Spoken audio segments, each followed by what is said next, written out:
ಶಿವಮೊಗ್ಗದಲ್ಲಿ ಎದೆಗೆ ಗುದ್ದಿ ಬಾಲಕನನ್ನ ಕೊಲೆ ಮಾಡಲಾಗಿದೆ. ಎಸ್ಎಸ್ಎಲ್ಸಿ ಓದ್ತಾ ಇದ್ದಂತ ಹಿಂದೂ ಬಾಲಕನನ್ನ ಕೊಲೆ ಮಾಡಲಾಗಿರುವಂತಹ ಘಟನೆ ಶಿವಮೊಗ್ಗ ನಗರದ ಉರಗಡೂರಿನಲ್ಲಿ ಈ ಘಟನೆ ನಡೆದಿರುವಂಥದ್ದು. ಎಸ್ಎಸ್ಎಲ್ಸಿ ಓದ್ತಾ ಇದ್ದಂತ ಹಿಂದೂ ಬಾಲಕನ ಕೊಲೆ ಆಗಿರುವಂಥದ್ದು.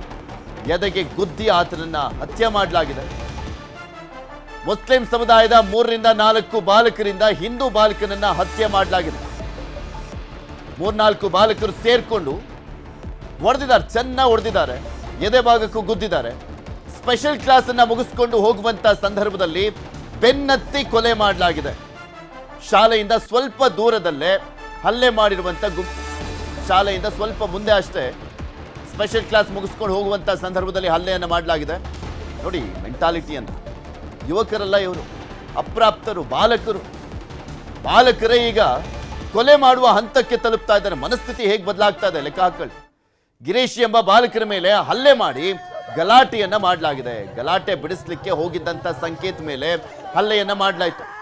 ಗಿರೀಶ್ ಅನ್ನುವಂತ ಬಾಲಕರ ಮೇಲೆ ಹಲ್ಲೆಯನ್ನ ಮಾಡ್ತಾ ಇದ್ರು, ಗಲಾಟೆಯನ್ನ ಮಾಡ್ತಾ ಇದ್ರು ಮುಸ್ಲಿಂ ಸಮುದಾಯದ ಬಾಲಕರುಗಳು. ಗಲಾಟೆ ಬಿಡಿಸ್ಲಿಕ್ಕೆ ಹೋಗಿದ್ದಂತ ಸಂಕೇತ ಮೇಲೆ ಹಲ್ಲೆಯನ್ನ ಮಾಡಲಾಗಿದೆ. ಹಲ್ಲೆಯಿಂದ ಅಸ್ವಸ್ಥಗೊಂಡಿದ್ದಂತ ಸಂಕೇತ್ ಆಸ್ಪತ್ರೆಗೆ ಸಾಗಿಸುವಂತ ಮಾರ್ಗ ಮಧ್ಯದಲ್ಲೇ ಸಾವನ್ನಪ್ಪಿರೋದು. ಇದೇ ಶಾಲೆಯಲ್ಲಿ ಓದಿ ಡ್ರಾಪ್ ಔಟ್ ಆಗಿದ್ದಂತ ಬಾಲಕರಿಂದ ಈ ಕೃತ್ಯ ಮಾಡಲಾಗಿದೆ. ಬಾಲಕನ ಮೃತದೇಹ ಸರ್ಕಾರಿ ಮೆಗ್ಗಾನ್ ಶವಾಗಾರಕ್ಕೆ ರವಾನೆ ಮಾಡಲಾಗಿದೆ. ಶವಾಗಾರದ ಬಳಿ ಮುಗಿಲು ಮುಟ್ಟಿರುವಂಥದ್ದು ಕುಟುಂಬಸ್ಥರ ಆಕ್ರಂದನ. ಕೊಲೆಯ ಸಂಬಂಧ ಇಬ್ಬರು ಪೊಲೀಸರ ಇಬ್ಬರು ಈಗ ಆಲ್ರೆಡಿ ಪೊಲೀಸ್ ವಶಕ್ಕೆ. ಶಿವಮೊಗ್ಗ ನಗರದಾದ್ಯಂತ ಪೊಲೀಸ್ ವ್ಯಾಪಕ ಭದ್ರತೆಯನ್ನ ಕೈಗೊಳ್ಳಲಾಗಿದೆ. ಶಿವಮೊಗ್ಗದ ತುಂಗಾನಗರ ಪೊಲೀಸ್ ಠಾಣಾ ವ್ಯಾಪ್ತಿಯಲ್ಲಿ ಈ ಘಟನೆ ನಡೆದಿದೆ. ಮೊದಲೇ ಸೂಕ್ಷ್ಮ ಜಿಲ್ಲೆ, ಕೋಮು ಸಂಘರ್ಷ ಆಗ್ತಾ ಇರುತ್ತೆ ಶಿವಮೊಗ್ಗದಲ್ಲಿ. ಸರ್ಕಾರಿ ಶಾಲೆಯ ಆವರಣದ ಆಚೆ ಒಂದು ಅಪ್ರಾಪ್ತನ ಕೊಲೆಯಾಗಿದೆ. ಈ ಒಂದು ಘಟನೆಯಲ್ಲಿ ಅವನಿಗೆ ಪರಿಚಯ ಇರುವಂತಹ ಫ್ರೆಂಡ್ಸ್, ಅವರು ಒಂದೇ ಶಾಲೆಯಲ್ಲಿ ಓದ್ತಾ ಇದ್ದವರು, ಅವರು ಕೂಡ ಅಪ್ರಾಪ್ತರು. ಅವರು ಅವನಿಗೆ ಕೈಯಿಂದ ಒದ್ದು ಅವನು ಇಮಿಡಿಯೇಟ್ಗೆ ಕುಸಿದು ಬೀಳ್ತಾನೆ.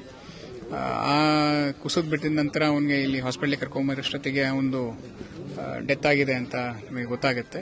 ಸೊ ಈ ನಿಟ್ಟಿನಲ್ಲೇನೆ ಎಲ್ಲರೂ ಅಪ್ರಾಪ್ತರಾಗಿರೋದ್ರಿಂದ ನಾವು ಆಲ್ರೆಡಿ ಇಬ್ಬರನ್ನ ವಶಕ್ಕೆ ತಗೊಂಡಿದ್ದೀವಿ.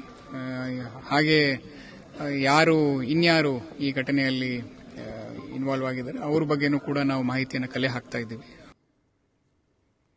ಆಗಿದೆ ಅಂತೇಳಿ ಕಂಪ್ಲೇಂಟು ಕೂಡ ಕೊಟ್ಟಿದೆ ಸಂಬಂಧಪಟ್ಟಂತೆ. ನಾವು ಊರುಗಡೂರಿನಲ್ಲಿ ಬಾಲಕನ ಹತ್ಯೆ ವಿಚಾರಕ್ಕೆ ಸಂಬಂಧಪಟ್ಟಂತೆ ಘಟನೆಯನ್ನ ಖಂಡಿಸಿರುವಂತದ್ದು ಶಿವಮೊಗ್ಗದ ಶಾಸಕರಾಗಿರುವಂತಹ ಚನ್ನಬಸಪ್ಪ ಅವರು ಹಿಂದೂಗಳೇ ಟಾರ್ಗೆಟ್ ಆಗ್ತಾ ಇದ್ದಾರೆ ಅಂತ ಕಿಡಿಕಾರಿದ್ದಾರೆ. ಪೊಲೀಸ್ ಇಲಾಖೆ ಪದೇ ಪದೇ ವಿಫಲ ಆಗ್ತಾ ಇದೆ. ಹಿಂದೂಗಳ ಹೆಣ ಹೊರಲಿಕ್ಕೆ ಪೊಲೀಸರು ಬರ್ತಾರೆ. ಪೊಲೀಸರ ವಿರುದ್ಧ ಶಾಸಕ ಚನ್ನಬಸಪ್ಪ ಅವರು ಈ ರೀತಿಯ ಆಕ್ರೋಶವನ್ನು ವ್ಯಕ್ತಪಡಿಸಿದ್ದಾರೆ. ಆಗಿದೆ ಅಂತೇಳಿ ಕಂಪ್ಲೇಂಟು ಕೂಡ ಕೊಟ್ಟಿದೆ ಸಂಬಂಧಪಟ್ಟಂಥ ಸ್ಟೇಷನ್ನಿಗೆ.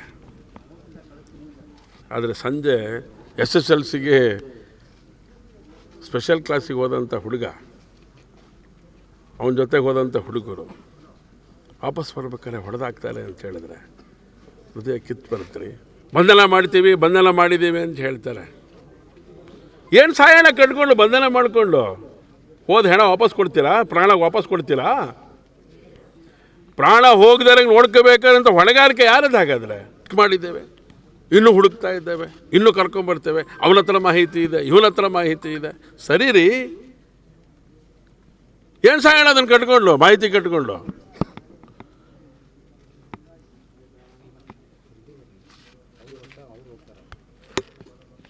ಸರ್ಕಾರದ ಅನೇಕ ನಿರ್ಧಾರಗಳು ಈ ರೀತಿಯ ಕೃತ್ಯಗಳಿಗೆ ಕಾರಣ ಆಗಿದೆ ಅಂತ ನಾನು ಹೇಳಲಿಕ್ಕೆ ಇಷ್ಟಪಡ್ತಾ ಇರೋಂಥದ್ದು. ಆಗಿದೆ ಅಂತೇಳಿ ಕಂಪ್ಲೇಂಟ್.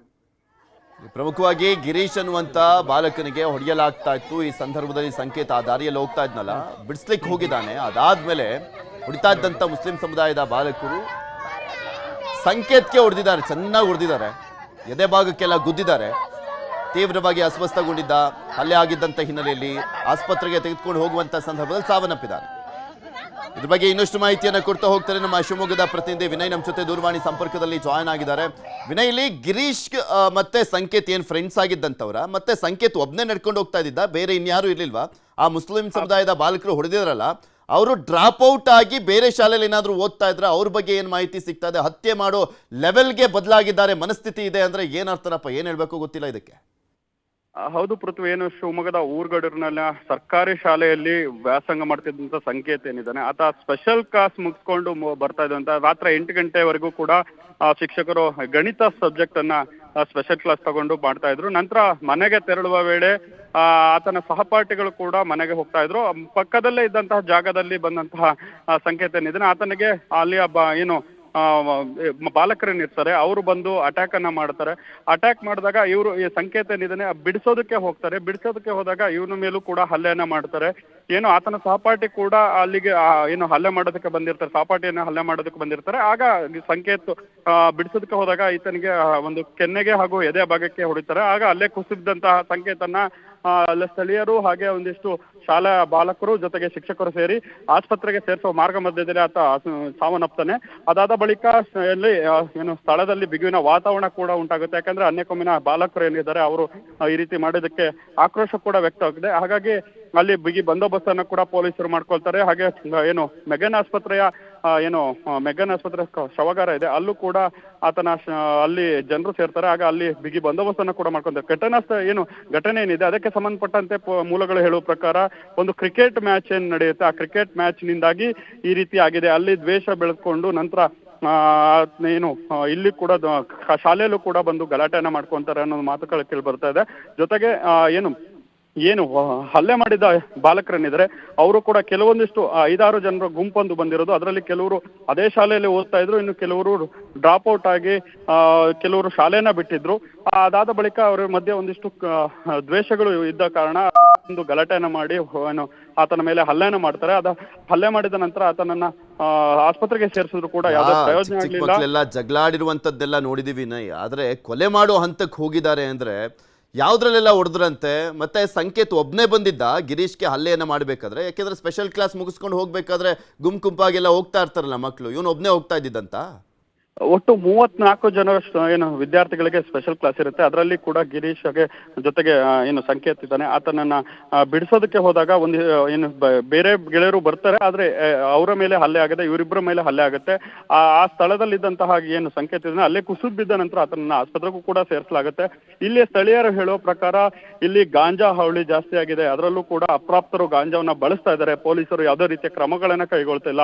ಹಿಂದೆ ಹಲವಾರು ಬಾರಿ ಈಗ ಏನು ಈ ರೀತಿಯ ಘಟನೆಗಳು ನಡೆದಾಗ್ಲೂ ಕೂಡ ಕಂಪ್ಲೇಂಟ್ ಅನ್ನು ಮಾಡಿದ್ರು ಕೂಡ ಯಾವುದೇ ರೀತಿಯ ಪ್ರಯೋಜನ ಆಗ್ಲಿಲ್ಲ. ಪೊಲೀಸರು ಇಲ್ಲೇ ಒಂದು ಸ್ಟೇಷನ್ ಅನ್ನ ತೆರೆಯುವಂತೆ ಅಷ್ಟು ಕೇಸ್ಗಳು ಇಲ್ಲಿ ಸಿಗುತ್ತೆ. ಹಾಗಾಗಿ ಇಲ್ಲೇ ಒಂದು 24 ಗಂಟೆನೂ ಕೂಡ ಪೊಲೀಸರು ಕಾರ್ಯಾಚರಣೆ ಮಾಡಬೇಕು ಅನ್ನೋ ಒಂದು ಮಾತುಗಳನ್ನ ಜೊತೆಗೆ ಆಕ್ರೋಶವನ್ನ ವ್ಯಕ್ತಪಡಿಸ್ತಾ ಇದ್ರೆ. ಒಟ್ಟಿನಲ್ಲಿ ಇಲ್ಲಿಯ ಏನು ಈ ಗಲಾಟೆ ಏನಿದೆ, ಈ ಗಲಾಟೆಯಿಂದಾಗಿ ಊರುಗಡೂರು ಆಗಿರ್ಬೋದು ಹಾಗೆ ಶಿವಮೊಗ್ಗ ಆಗಿರ್ಬೋದು ಎಲ್ಲಾ ಕಡೆನೂ ಕೂಡ ಒಂದು ರೀತಿಯಲ್ಲಿ ಬಿಗುವಿನ ವಾತಾವರಣ ಕೂಡ ನಿನ್ನೆ ರಾತ್ರಿಯಿಂದ ಸೃಷ್ಟಿಯಾಗಿತ್ತು. ಸದ್ಯದ ಮಟ್ಟಿಗೆ ಸೂಕ್ಷ್ಮ ಪ್ರದೇಶ, ಕೋಮು ಸಂಘರ್ಷ ಈ ಹಿಂದೆ ಎಲ್ಲ ಯಾವ ರೀತಿಯಾಗಿ ಒತ್ಕೊಂಡು ಉರಿದಿದೆ ಶಿವಮೊಗ್ಗ ನೋಡಿದೀವಿ.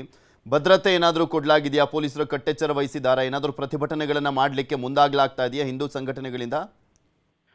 ಹೌದು ಪೃಥ್ವಿ, ಏನು ಭದ್ರತೆ ವಿಚಾರದಲ್ಲಿ ಪೊಲೀಸರು ಈಗ ಬಂದೋಬಸ್ತನ್ನ ಹಾಕೊಂಡಿದ್ದಾರೆ. ಅದರಲ್ಲೂ ಕೂಡ ಊರುಗಡೂರು ಹಿಂದೆ ಕೂಡ ಹಲವಾರು ಬಾರಿ ಕಲ್ಲು ತೂರಾಟಗಳು ಊರುಗಡೂರಿನಲ್ಲೇ ಆಗಿತ್ತು. ಹಾಗಾಗಿ ಇದು ಸೂಕ್ಷ್ಮ ಪ್ರದೇಶ ಆಗಿರೋದ್ರಿಂದ ಇಲ್ಲಿ ಯಾವುದೇ ರೀತಿಯ ಅಹಿತಕರ ಘಟನೆಗಳು ನಡೆಯದಂತೆ ಇಲ್ಲಿ ಪೊಲೀಸರು ಈಗ ವ್ಯವಸ್ಥೆ ಮಾಡ್ಕೊಳ್ತಾ ಇದ್ದಾರೆ. ಜೊತೆಗೆ KSRP ಆಗಿರ್ಬೋದು, DR ಆಗಿರ್ಬೋದು ಹಾಗೆ ಸ್ಥಳೀಯ ಪೊಲೀಸರಾಗಿರ್ಬೋದು ಎಲ್ಲರನ್ನೂ ಕೂಡ ಕರೆತಂದು ಇಲ್ಲಿ ನಿಯೋಜನೆ ಮಾಡಲಾಗಿದೆ. ಶಿವಮೊಗ್ಗದ ಮೆಗನ್ ಆಸ್ಪತ್ರೆಯಲ್ಲೂ ಕೂಡ ಪೊಲೀಸರನ್ನ ನಿಯೋಜನೆ ಮಾಡಲಾಗಿದೆ. ಯಾವುದೇ ರೀತಿಯ ಅಹಿತಕರ ಘಟನೆಗಳು ನಡೆದಂತೆ ಮುಂಜಾಗ್ರತಾ ಕ್ರಮಗಳನ್ನ ಕೈಗೊಳ್ಳಲಾಗ್ತಾ ಇದೆ. ಅದರಲ್ಲೂ ಕೂಡ ಇವತ್ತಿನಿಂದ ಶಿವಮೊಗ್ಗ ಮಾರಿಕಾಂಬಾ ಜಾತ್ರೆ ನಡೀತಿರೋದ್ರಿಂದ ಹೆಚ್ಚಿನ ಭದ್ರತೆ ಬೇಕಾಗಿರುತ್ತೆ.